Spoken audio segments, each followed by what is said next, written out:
In today's tutorial, I'm going to show you how to resolve if your Wi-Fi is not working properly or connecting on your Acer laptop, tablet, or desktop computer.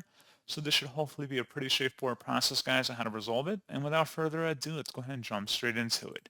So all you have to do is open up the search menu, and you want to type in troubleshoot. Best result should come back with troubleshoot settings. Go ahead and open that up.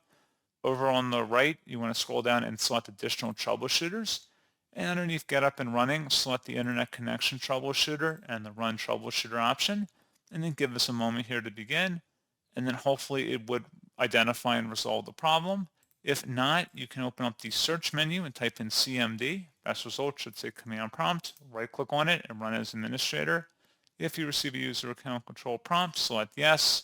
And then you want to type in ipconfig space /flush DNS. Flush DNS should all be one word attached to that / out front. Hit enter on your keyboard. Then you want to type in netsh space winsock space reset, WINSOCK. Hit enter on your keyboard, and then you will need to restart your computer.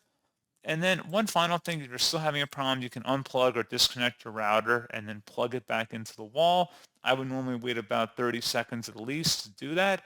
And then hopefully once your device is powered back up, you should be able to connect back to your internet. So as always, thank you guys for watching this brief tutorial. I do hope I was able to help you out, and I do look forward to catching you all in the next tutorial. Goodbye.